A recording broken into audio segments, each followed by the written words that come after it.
몇 분과 인사 나누겠습니다. 복음의 뿌리 내리는 제자입니다.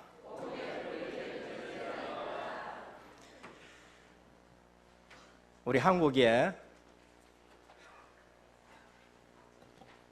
문화 중에서 가장 큰 명절이 설이고 추석이라 그렇게 봅니다.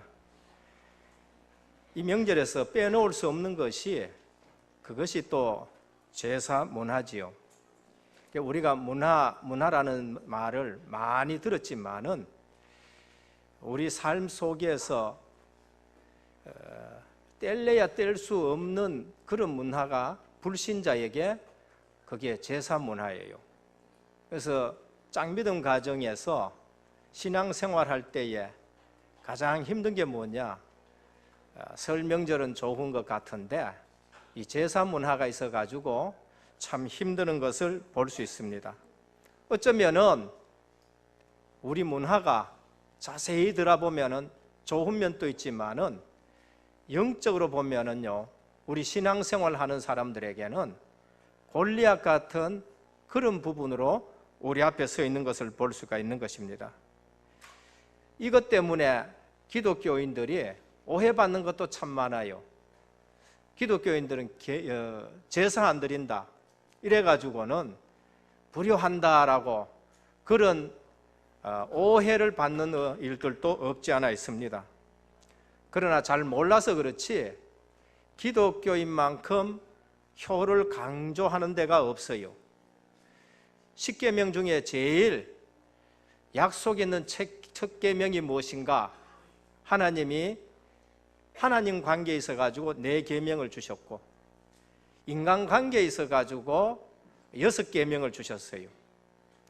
인간 관계에 있어서 6계명 중에 첫 계명이 뭔가? 약속 있는 계명이라고 말씀했는데 내 부모를 공경하라. 그러면 네가 땅에서 잘되고 장수하리라 그랬어요. 약속 있다는 그 말이 무슨 약속이냐? 하나님의 축복이 담긴 약속이 있다는 것이지요. 다른 계명에는 축복이 조건으로 붙지 않았는데 유독 네 부모를 공경하라라는 그 10계명 중에 한 계명, 부모 공경에는 약속을 담아놨어요. 땅에서 잘되고 장수하리라 그렇게 말씀하셨습니다. 율법에는요, 네 부모를 거역한다든지 부모를 비방하면은 돌로 쳐 죽여라 라는 아주 엄한 계명이 있어요. 그렇기 때문에 기독교만큼 또 효를 강조하는 데가 없다라고 그렇게 말씀을 드리고 싶습니다. 영적으로 보면은 아니면 또 그냥 사실적으로 봐도 그래요. 저는 제사 드리는 거 보지는 않았지만은 자세히 보면 그러더라고요. 살아 계실 때에 생신 때 그렇게 차려드리면은 정말 효자라고 할 만큼 그래 많이 차려드리는데 생신 때는 그렇게 안 차려드려요.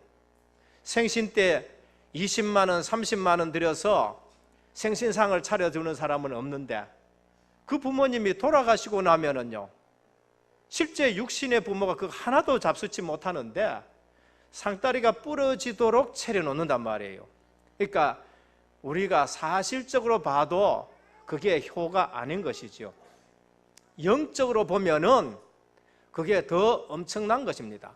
그러니까 몰라서 그런 것이지, 어떤 예수 믿는 사람이 남편이 부인 따라가지고 교회를 다니기 시작했습니다. 교회 다니까 좋은 말씀을 많이 하니까 교회 좋다 하면서 따라다니기 시작했는 거예요. 그러니까 영적 사실을 알지 못하니까 부인 따라 다니면서 집안의 어른들은 제사를 지낸단 말이죠. 그러는데 신앙이 들어가고 어느 정도 은혜도 받고 예수 믿는 것이 이런 것이구나 하는 생각은 가지고 다니는데 이분 마음에 제사가 그거 교회에서는 자꾸 하지 마라 그러는데 그게 뭐 나쁘냐? 조상님께 효도하는 것인데 라는 마음을 가지고 있었어요. 그러니까 신앙생활은 그래도 반듯하게 하고 믿음도 어느 정도 들어갔는데 그 제사가 뭐 나쁜가?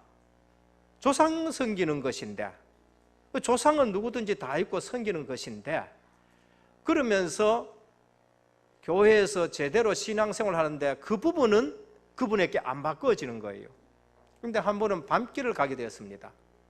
밤길을 가게 되는데 믿음에 있는 사람하고 같이 밤길을 갑니다. 어두컴컴한데, 근데 어디 가다가 아주 고약한 냄새가 나른한 거예요. 이 냄새가 세상에서 참 지독하게 고약한 냄새다라는 생각을 가지고 어디서 나느냐 가면서 이상하다라고 생각했죠. 그런데 냄새 나는 곳이 어딘가 살펴다 보니까 저 동네에 불이 환하게 비쳐 있는데 큰 나무, 당나무겠지요. 동네에서 당제사 지내는데 당나무 밑에 제사상 쭉 차려놔 놓고 동네 사람들이 제사를 지내는데, 거기에 보니까 이제까지 이분에게 영적으로 보인 적은 한 번도 없어요. 이분이 신비주의하는 분들도 아니고요, 이분이 평소에 또 귀신 보여지는 것도 아니고, 그냥 직장생활 정상적으로 하고 그 다음에 교회생활 정상적으로 하고 정상적인 남편인데 하나님이 그게 보여주신지 모르지요. 그 밤에 동고사 지내는데 보니까 음식 차려놨는데 새카만 귀신들이요, 그 올라가고 사람들 마음속에 들어갔다 나갔다 온데 춤을 추면서 그 구판거리 하는 그런 것을 떡 보게 됐는데, 이분이 그때부터요, 제사가 고린도전서에 말씀하는 것처럼 대저 이방인이 드리는 제사는 귀신에게 하는 것이다 라는 걸 깨닫게 됐어요. 제사 드릴 때에 조상이 오느냐? 성경에 보면은 조상이 절대 못 오게 되어 있습니다. 제사 드릴 때 그러면 누가 오느냐? 조상의 흉내를 내는 귀신들이 와가지고 그 판을 엄청 어지럽게 하고 더럽히는 걸 보게 되었어요. 그래서 그분이 그때부터 제사를 치웠다라는 것을 보게 되는 겁니다. 우리 연구에 의하면은 종갓집이 제사를 쭉 많이 지내는데 종갓집이 잘 되는 거 봤느냐? 종갓집이 잘 되질 않아요. 종갓집이 잘 되지 않아요. 저는 많은 것을 연구하지 않았습니다만은 예수 믿어야 될 이유, 다른 곳에서는 찾을 수 없어요. 왜 예수 믿어야 되느냐? 다른 데서는 답을 주지 못하는 겁니다. 불교에 해경 스님이라는 분이 계세요. 이분이 웃자다가 감옥에 가게 됐는데, 그분이 감옥에서 중이니까 못 읽어야 돼요. 그 불경 같은 거 그걸 읽어야 되죠. 거기서 이제 쭉 있습니다. 근데 바깥에서 심부름 하는 학생이 하나 있는데, 책을 들다 주고 하는 학생이 있는데, 여기 기독교인입니다. 그래서 한 번은 어떻게 했느냐? 불경책을 돌라 그러니까 이제 명절 좀 됐다든지 이런 때에 없다는 거예요. 왜 없느냐? 사람들이 없어가지고 책을 대여할 수가 없다는 겁니다. 그래서 이 학생이 성경책을 딱 줬는 거예요. 스님, 한 번은 스님 또 도를 찾으니까 읽어보시라고 이제 주는 거예요. 다른 책이 없으니까 그냥 던져놨다가 학생이 하는 얘기 때문에 한 번은 도를 찾으니까 한번 읽어보라 했는 겁니다. 그래서 신약 성경을 쭉 읽다가 이분에게 충격적인 것이 왔어요. 그게 뭔가, 인생의 죽음을 해결하는 길이 없는데, 내가 아무리 불교 서적을 들춰봐도 죽음을 해결하는 것이 없는데, 성경에 보니까 예수님이 죽음을 해결해요. 석가 앞에 독자를 둔 여자가 아들을 죽고 나니까 석가 앞에서 이 아이를 살려달라고 찾아왔어요. 그러니까 석가가 이렇게 얘기했답니다. 3대째 초상 안 난 집이 있으면은 그 집에 좁쌀을 가지고 밥에 먹이면 살아난다 그래요. 이 여자가 온데 다 다니면서 초상 안 난 집에 찾아가서 좁쌀을 구하니까 초상 안 난 집이 없어요. 그래서 오니까 그거는 우리가 해결할 수 없다라고 얘기를 합니다. 그런데 신약 성경 보니까 예수님이 죽은 나사로를 살리고 야이로의 딸도 살리고 나인성 과부의 아들도 살리는 거예요. 죽음 문제를 해결해요. 그래서 그분이 내가 이제까지 불교에 있었지만은 생명 주는 종교가 아니라는 걸 알고 그분이 불교의 교육국장인데 예수 믿고 이제 목사까지 된 것을 볼 수가 있는 것입니다. 여러분, 유교에는 그럼 답이 있느냐? 공자의 제자가 이렇게 물었습니다. 선생님, 사람이 죽으면 어디로 갑니까? 그때 공자가 훌륭하지요. 정확한 대답을 했습니다. 야, 내가 어디서 온 줄도 모르는데 죽으면은 어디로 간지 내가 어떻게 아느냐? 아침에 그 도를 깨달으면은 내가 저녁에 죽어도 한이 없다라고 했었습니다. 그래서 훌륭한 것이에요. 그러나 인생의 근본적인 답은 주지 못해요. 또 오늘 이 본문을 통해서 제가 드리고자 하는 말씀은 공자의 제자가 또 물었습니다. 선생님, 귀신을 섬겨야 됩니까? 안 섬겨야 됩니까? 아마 이 제자도 귀신의 존재는 인정을 하고 귀신이 어떤 것인가를 어렴풋이 알았는지 공자에게 물었어요. 그러니까 공자가 하는 대답이 답이 없어. 그래서 섬기기는 섬기되 가까이 하지는 말아라 그래요. 그러니까 그 문제 해결할 수가 없네. 안 섬기니까 해코지를 하는 것이고 섬기는데 가까이 할 수는 없고 이래서 그 답을 준 것이지요. 오늘 우리는 설 명절 때 고향 가서 어른들 섬기는 것은 효도하는 것은 좋은 것이지만은 이 땅에 있는 문화가 어떤 문화인가? 그래서 짱미등 가졌다든지 우리 렘넌트가 혼자 신앙생활 하면서 어떻게 기도하고 싸워야 되겠는가? 라는 것을 좀 말씀을 드리기를 원합니다. 그래서 절대 육신적인 싸움을 싸우지 말고 영적 싸움을 싸우기를 축원합니다. 그러면은 어떻게 하냐? 하나하나 무너지는 것이죠. 저는 우리 렘넌트를 통해 가지고 제사 문화가 꺾여지는 것을 지금 한두 번 보는 게 아닙니다. 다윗처럼 정말로 골리앗처럼 앞에 서 있는 제사 문화, 그 다음에 또 이 우상 문화, 그 다음에 샤머니즘 문화, 한국의 이 세 가지는요 우리 신앙생활에 너무나도 방해가 많은 것입니다. 그래서 결단할 때에 하나님이 역사하는 거 이번 설에도 제가 들었거든요. 결단했는데 그 부분이 끊어지는 것을 보게 되어지고 결단했는데 하나님이 응답 주시는 것을 볼 수 있습니다. 그래서 신앙생활에 이 사실을 알지 못하면 신앙생활이 힘이 드는 거죠. 그래서 성도가 꼭 신앙생활에 세 가지를 확인해야 됩니다. 첫 번째가 뭔가? 하나님의 말씀이 시간 갈수록 맞다는 거예요. 목사님 하는 말씀이 하나님 말씀을 전해주는데 그것이 시간 갈수록 맞다 생각이 돼요. 우리가 핵심을 잡지 못하면 사회 가나 교회 가나 가정에 가나 신앙생활이 안 맞아요. 왜? 핵심을 잡지 못했기 때문에. 복음이 그리스도가 모든 문제 해결이다. 핵심을 잡아야 돼요. 선교와 전도가 내 인생의 방향이다. 핵심 방향을 맞춰야 됩니다. 그게 안 되어졌으면 사회 나가면 자꾸 안 맞아요. 지난주일에도 내 모든 현장이 선교센터다. 사도 바울이 그 영안이 띄어지니까 감옥에 가든지 어디 가든지 하나님이 준비하신 응답들이 보여지는데 그거 안 되면 육신적으로 내가 왜 감옥에 왔느냐? 내가 왜 병이 걸렸느냐? 내가 왜 부도가 나느냐? 나는 왜 이처럼 여러 가지 어려움이 자꾸 겹쳐지느냐? 그래 되어지면은 요셉이 받는 축복을 발견하지를 못해요. 요셉 형들에 의해 가지고 누명을 썼지요.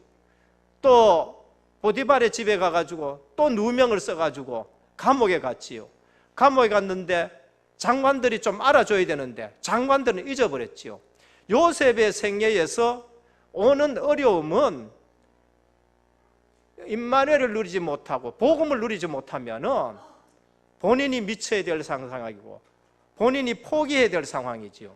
그래서 우리 신앙생활에 어떤 문제 환경 속에서도 그리스도 모든 문제로 끝내시기를 축원합니다. 그래야 내가 살아요. 그래야 세계복음화의 센터에 앉았다는 것이 보여져야 하나님이 주변에 응답하시는 것이 보여집니다.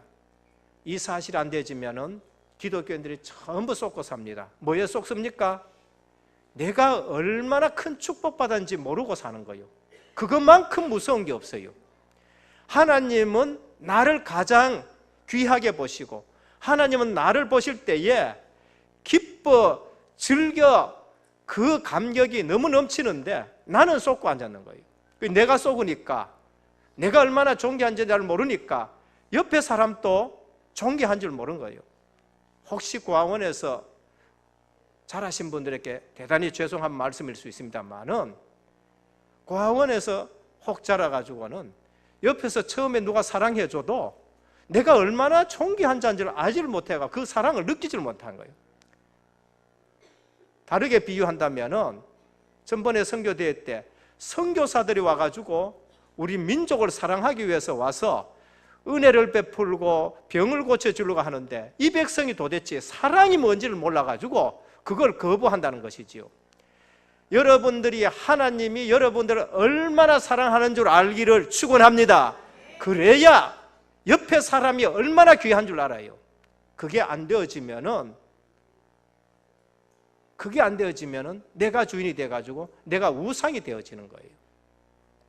하나님 말씀이 시간 갈수록 맞아야 돼요. 주는 그리스도시요 살아계신 하나님의 아들이십니다. 베드로 얼마나 실수 많았습니까? 베드로 얼마나 하자는 짓을 많이 했어요. 근데 그 신앙 고백 하나 할 때에 주님이 네가 복되도다. 내가 이 반석 위에 내 교회를 세우리라. 교회 세우는 건 고사하고 주님 저주하고 달아나고 물고기 잡으러 가는 그에게 시간 갈수록 이 말씀이 맞아지는 거요. 네가 나를 사랑하느냐? 깊은 복음 체험 속에서 근심 속에서 나온 대답이 내가 주를 사랑하는 줄 주께서 아십니다. 그리고 나서 성령 충만 받으니까 베드로가 복덩거리요. 가는 곳마다 전도 문이 열려지는 거죠. 베드로를 통해 가지고 예루살렘 교회가 든든히 세워지게 되는 것을 볼 수가 있는 것입니다. 오늘 여러분들이 받는 축복 중에 가장 큰 축복이 나 때문에 교회가 살아나는 축복이기를 축원합니다. 나 때문에 교회가 안 된다. 그것만큼 문제가 없어요. 나 때문에 옆에 사람이 신앙이 자라나고 나 때문에 옆에 사람의 불신앙이 없어지고 나 때문에 이분에게 믿음이 들어가고 나 때문에 이분의 가정이 살아나고 돌아다니는 불신앙들이 나한테 와가지고는 끊어져야 축복의 사람인 것입니다. 말씀이 성취되는 것. 시간 갈수록 하나님 말씀이 맞구나. 이게 안 되어지면은 시간 갈수록 하나님 말씀이 안 맞으면은 그게 신앙생활이 힘듭니다. 시간 갈수록 뭐가 돼야 됩니까? 기도 응답이 와야 돼요. 시간 갈수록. 그래야 기도 자리가 귀하고 기도해야 될 이유를 알죠. 기도하는 시간이 힘든다. 그는 기도 응답을 모르기 때문에 그렇습니다.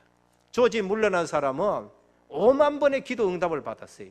그러니까 염려라든지 시험 들 시간이 없어요. 기도 응답을 계속 받는 사람이 시험 들겠습니까? 기도 응답 받기가 바쁜 거예요. 기도 응답 받기가 바빠요. 오만 소리 다 해도 저는 유 목사님 보니까 기도 응답 받기가 바빠요. 메시지 전하러 다니기가 바빠요. 그래서 우리 은혜교회 모든 성도님들 시간 갈수록 기도 속에서 응답 받기를 축원합니다. 전도의 축복을 누려야 돼요. 이 세 가지가 우리 신앙생활의 건전한 신앙생활입니다. 사도행전에 보면은요, 전도의 축복을 누리는 겁니다. 내가 복음 누리고 말씀 잡고 말씀 성취를 보고 기도 속에 있으니까 하나님이 전도의 축복을 주셔요. 어느 날 베드로와 고넬료가 만나게 되는 겁니다. 어느 날 베드로가 또 시몬 피장 시몬 집에 가서 또 만나게 돼요. 빌립 집사가 기도 중에 에디오파 내시를 만나게 되고요. 아나니아가 현장에서 기도하고 있는데 하나님이 핍박자 사울을 꺾어놓고 만나게 해요. 그것만큼 복음 전하기 쉬운 게 어디 있습니까? 꺾어놓고 하나님이 만나게 하시는데, 마음문 다 열어놓고 하는데, 어제도 돌아온 렘넌트가 찾아왔었습니다. 돌아온 렘넌트가 뭐냐, 저하고 다락방 하다가 은혜 되게 받았어요. 둘이가 은혜 되게 받아가지고 우리 교회에 이제 오게 됐었습니다. 와서 이거다 하고 이제 하는데, 말씀, 기도, 전도의 축복을 누리는데 그게 안 오니까 갈등이 오거든요. 그 내가 복음을 누려야 되는 거죠. 갈등이 오니까 한 2, 3년 신앙생활 하다가 본교회로 돌아가 버렸습니다. 본교회 돌아가가지고 좀 있으면 괜찮을 것인데, 본교회 돌아가니까 이제 더 죽을 지경이 돼버린 거예요. 그래서 다시 우리 교회에 이제 오기로 결정을 하고 복음 메시지 듣고 문제가 풀려지기 시작하는데, 결단하는 그 순간에 하나님이 누구를 붙였느냐? 전도의 문이 열려요. 내가 결단하니까 전화가 와가지고 동생 되는 아이가 나 교회 가고 싶다는 거죠. 안 믿는 아이인데 하나님이 전도 문을 여시는 것입니다. 그래서 우리 모든 은혜교회 성도님들, 사도행전의 전도 축복 누기를 축원합니다. 하나님이 전도의 문을 열어주세요. 하나님이 전도의 문을 열어요. 그래서 본인 스스로가 돌아온 렘넌트라는 걸 들었었습니다. 이게 안 되어지면은요, 환경 보고 불평하고 사건 보고 쏟게 되어지는 겁니다. 성도는 세상 사람과 다르다는 것을 꼭 아셔야 됩니다. 요셉, 가정 환경이 매우 안 좋습니다.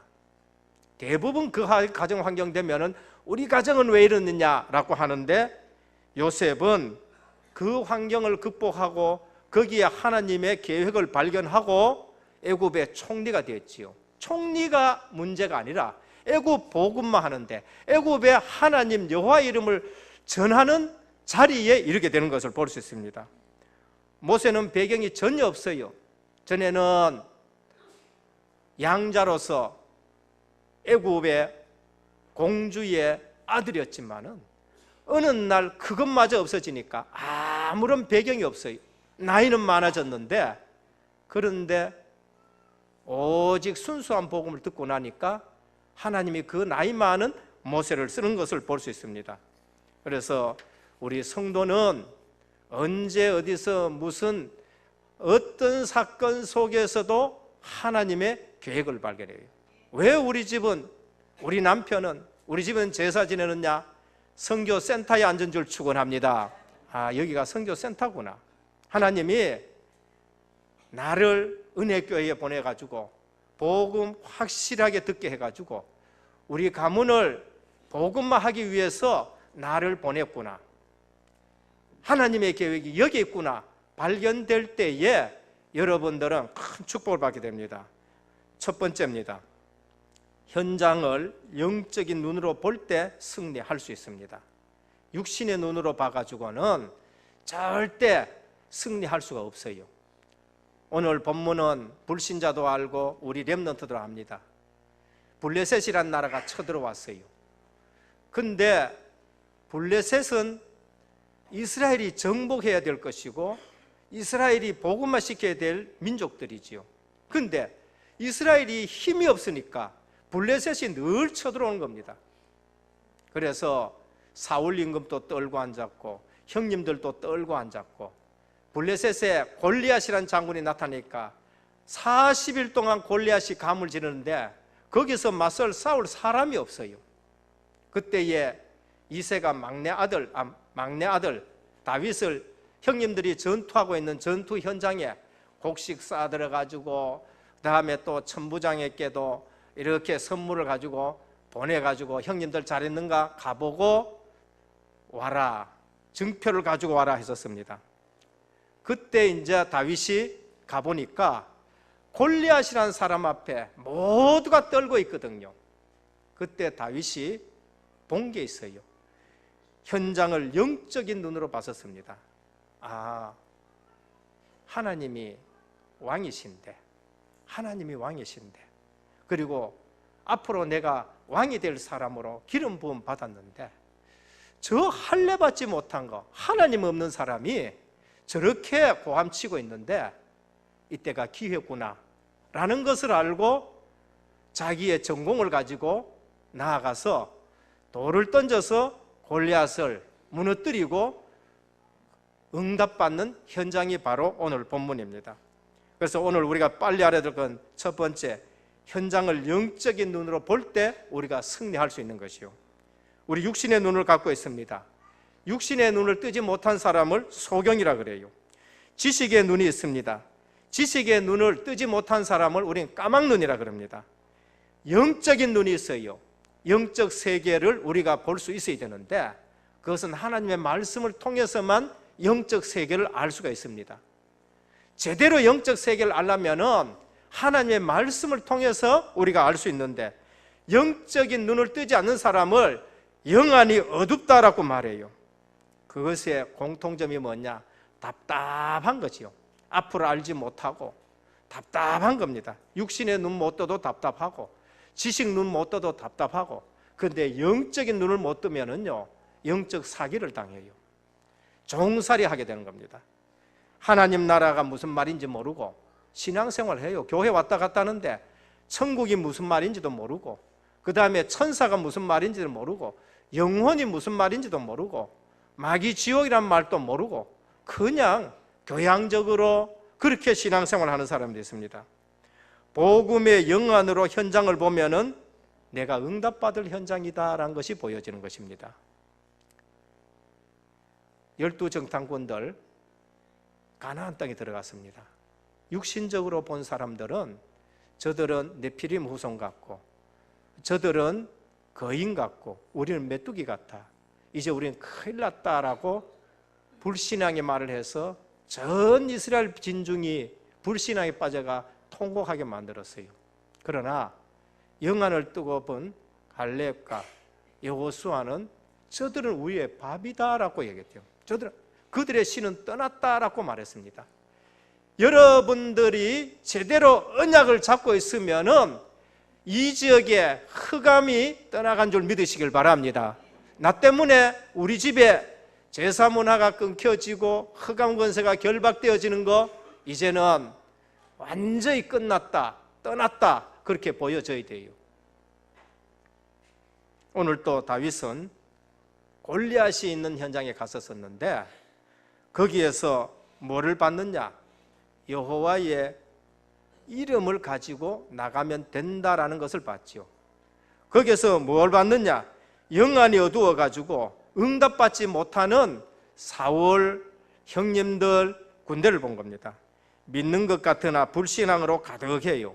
골리앗만 봤지 살아계신 하나님이 안 보여요. 그것이 사울인 겁니다.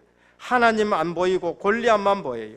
힘없는 기독교인, 답없는 신앙인들로 가득했는데 사실적으로 하나님의 능력을 믿지 않는 것입니다.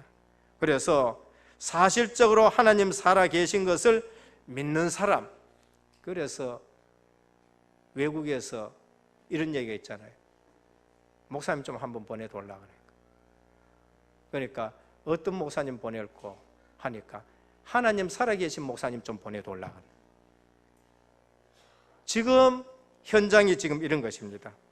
그래서 다윗은 하나님이 살아계시고 하나님 이름이 어떤 이름인가를 내가 오늘 보이겠다라고 말합니다. 현장은 영적 싸움하는 것이죠. 윤리 도덕 갖고 통하지 않는 것이 현장입니다. 우리 사울 임금을 보면은요 윤리 도덕적으로 완벽해요. 사무엘상 9장 1절에 봅니다. 베냐민 지파의 기스라 이름하는 유력한 사람이 있으니, 유지입니다. 다윗 집안보다가 사울 집안이 엄청나게 유지예요. 유력한 사람이 있다고 얘기했습니다. 사무엘상 9장 2절입니다. 이스라엘 자손 중에 그보다 준수한 자가 없다. 사람들 보기에는 준수했었습니다. 키는 모든 백성보다 어깨 위나 되었다. 임금쯤 되겠지요. 왕쯤 되지요. 사울이 얼마나 크냐? 딱 쓰면은 모든 사람의 키보다 어깨 위가 더해요. 그러니까 이만큼 더 큰 거예요. 그러니까 이스라엘 사람들이 저 정도 되면은 왕이 되겠다, 임금 되겠다. 사무엘상 9장 3절에 보면은 집에서 암나귀를 잊어버렸습니다. 그래서 사울이 암나귀를 찾으러 종을 데리고 가요. 해가 뉘어지니까 돌아가자. 암나귀는 고사하고 아버지가 우리 걱정하겠다. 얼마나 효자입니까? 그렇지요, 효자예요. 그리고 선지자한테 물으러 가자 할 때에 종이 우리 선지자한테 한번 물으러 가봅시다 라고 하니까, 그래 선지자한테 가는데 예물을 가져가야지 빈손으로 가져갈 수 있느냐. 아주 예의가 바릅니다. 그런데 현장에 영적 싸움에서는 윤리 도덕 가지고 되느냐? 안 된다는 걸 우리에게 얘기한 거예요. 제 직장 생활할 때에 밥사미기 있고 뭐하고 온갖 것 다 했는데요, 아니 진급할 때는 저끼리 전부 진급 다 해버리고 나는 그냥 혹 빼놔놓고, 아무리 착하게 하고 해도 그게 안 돼요. 현장은 어떤 현장이냐? 영적 싸움을 싸우는 현장이에요. 그래서 오늘 우리는 우리의 싸움은 영적 싸움이다. 가정에서 육신적인 싸움 싸우지 말고 영적 싸움을 싸우라는 것입니다. 다윗이 나아갈 때에 영적인 눈이 열리니까 승리의 비결이 보이는 거예요. 다 입었는데 이마가 딱 비어있는 걸 보죠.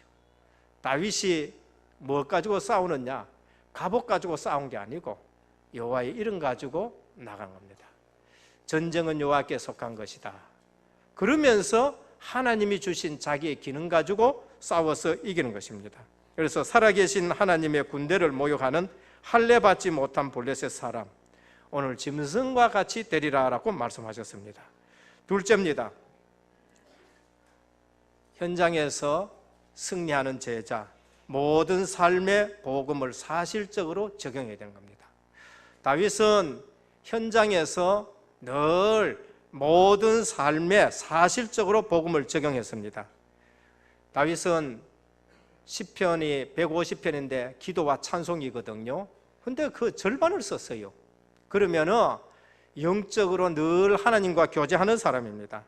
항상 하나님이 내 삶에 적용되고 내 삶의 누림이 되고 복음이 적용되어집니다.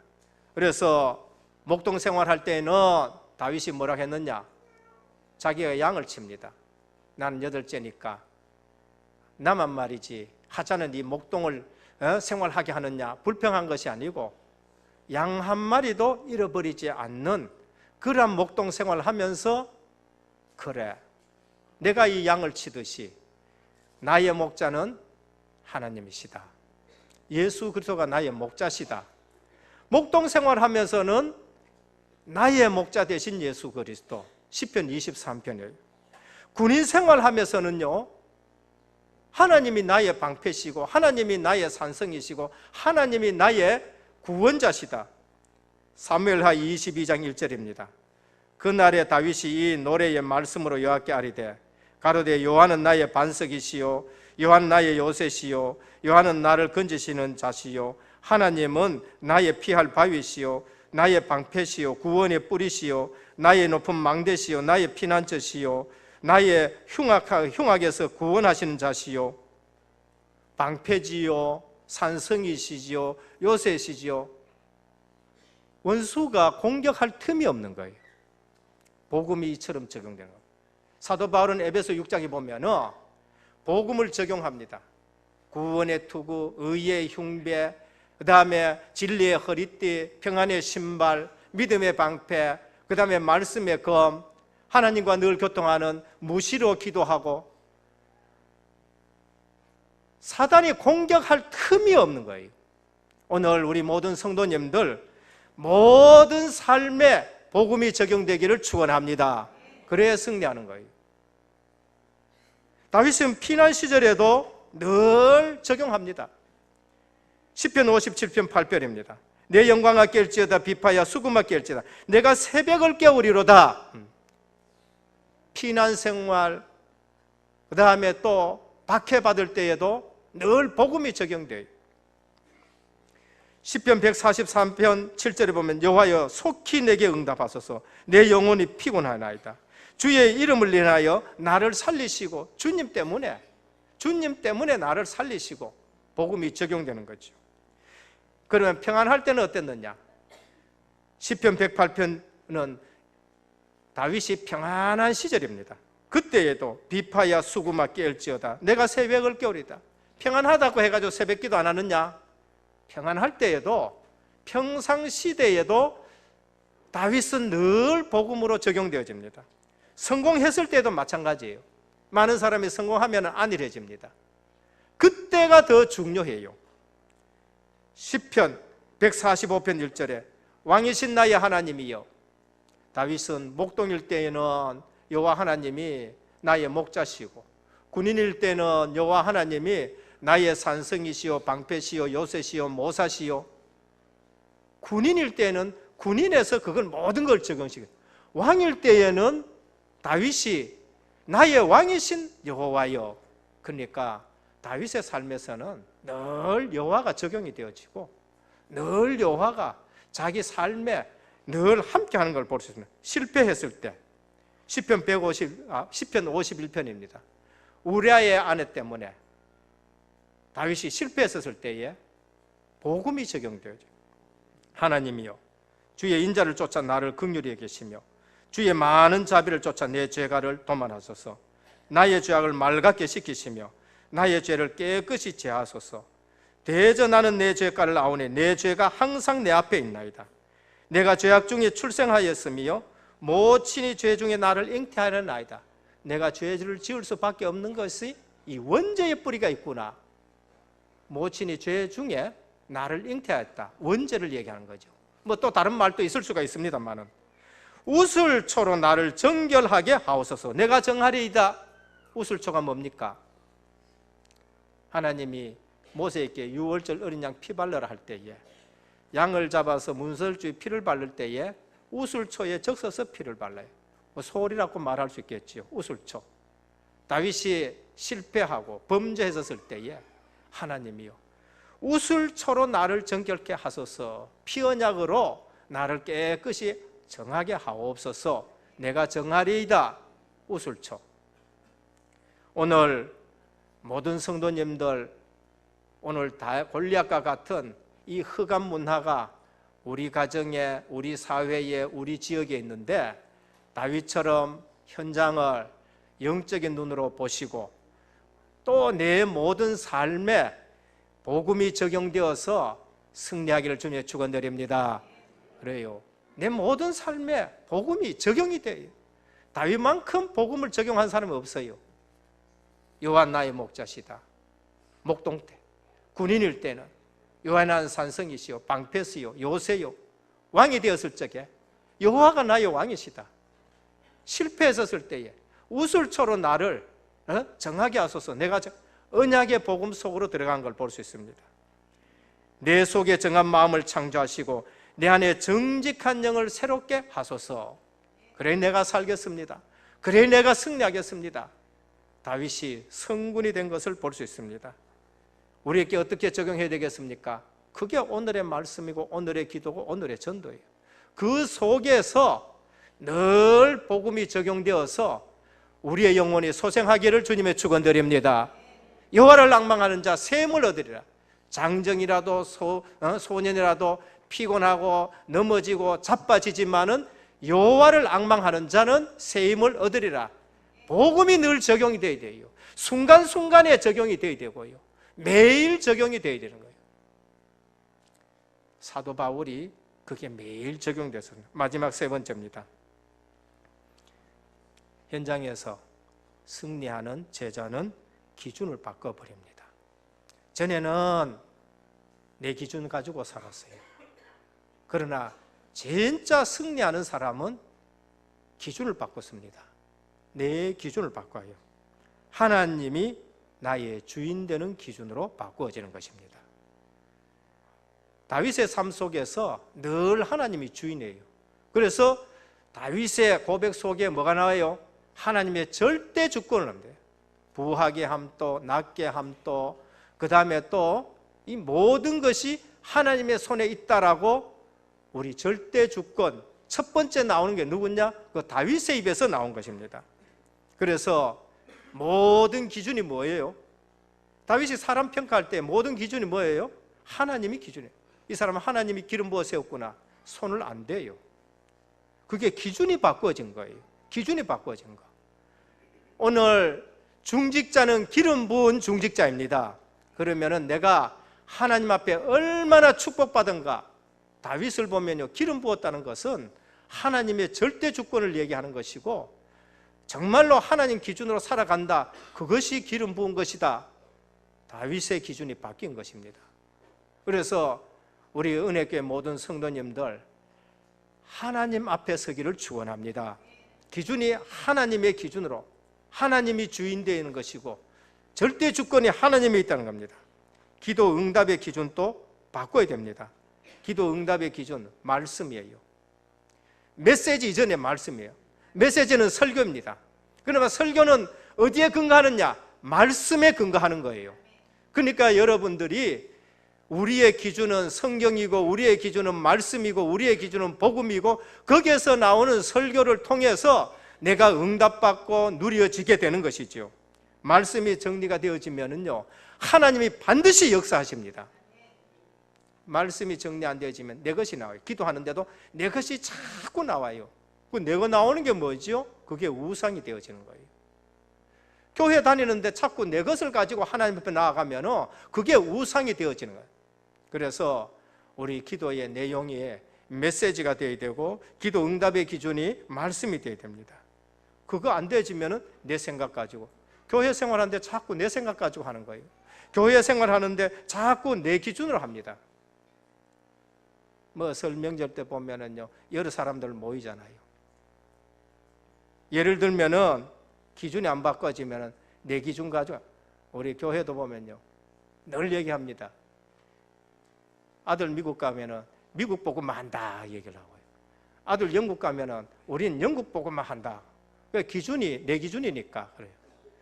전도사가 있었었는데, 전도사 일을 했을 적에는 그냥 뭐 아무데나 잘하게, 자기 아들이 이제 전도사 되니까 미션홈 해야 된다 해가지고 미션홈 딱 해가지고, 이게 전부 다 내 기준인 거죠.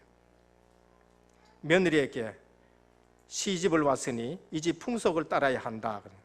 시집간 딸에게는 시집 가더라도 자기 생활을 가져야 된다. 그게 자기 기준이죠.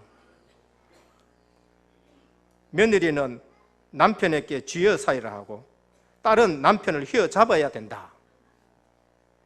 남의 딸이 애인이 많으면 행실이 가벼워서이고 내 딸이 애인이 많으면 인기가 좋아서이다. 이게 기준이 자기 기준 가지고, 자기 유익 가지고. 남이 학교를 자주 찾아가는 것은 치맛바람 때문이고 내가 학교를 자주 찾는 것은 높은 교육열 때문이다. 남의 아들이 웅변대에 가가지고 상 받으면 그건 누구나 다 주는 것이다. 내 아들이 웅변대에 나가 상 받으면 실력이 뛰어나서 그렇다. 남의 자식을 관대하게 키우면 문제 안 만드는 것이고 내 자식을 관대하게 키우면 기 살려주는 것이다. 남의 자식이 어른한테 대들면 버릇없이 키운 탓이고 내 자식이 어른한테 대들면 자기 주장이 뚜렷한 것이다. 남이 내 아이를 나무라는 것은 이성을 잃고 히스테리를 부린 것이고 내가 남의 아이를 꾸짖는 것은 어른된 도리 하는 것이다. 기준이 복음의 기준이 아닌 거예요. 이 기준 가지고는 은혜를 지속할 수가 없어요.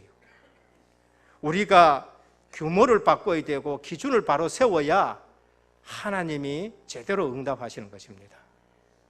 그래서 오늘 우리가 진짜로 현장에서 승리하려고 그러면 기준도 바꿔야 되고 규모도 바꿔야 돼요. 규모를 안 바꾸면 은혜 받고 다 쏟아버려요. 은혜 받고 나가다가 규모가 안 돼 있으면 차 때문에 또 싸워버리고요. 그래서 영적 문제 있는 사람의 특징이 뭐냐? 은혜는 많이 갈구해요. 은혜는 많이 갈구하는데 그 다음에 또 쏟아버려요. 왜? 은혜를 유지할 수 있는 규모가 안 돼 있어가지고 늘 쏟아버려요. 은혜 받고 쏟고 은혜 받고, 그게 영적 문제 있는 사람의 특징인 것입니다. 결론입니다. 다윗은 현장에서 승리했었습니다. 우리가 말씀 성취를 맛보고 기도 응답을 맛보고 전도 축복의 맛을 보면은요, 우리 현장에 전부 응답받는 현장이에요. 응답. 모든 군인들, 다윗보다 더 외모도 훌륭한 형님들, 다윗보다 훨씬 큰 사울 임금 현장에서 다 떨고 있어요. 그런데 다윗이 복음 안에서 영적인 눈으로 현장을 보고 거기에 보니까 이 현장은 내가 응답받아야 될 현장이다. 오늘 우리 환경 속에서 불신앙하지 말고 여기는 복음 안에서 내가 현장을 보니까 내가 응답받을 현장이다. 믿어지시고 누려지기를 주님의 축원드립니다. 그래서 오늘 우리에게 주시는 말씀 뭡니까? 현장에서 승리하는 제자가 된다. 복음 안에 있으면 그렇게 돼요. 그래서 가정 불평 불만하지 마시고 늘 말씀드립니다. 이게 못이 박혀야 돼요. 우리 가정은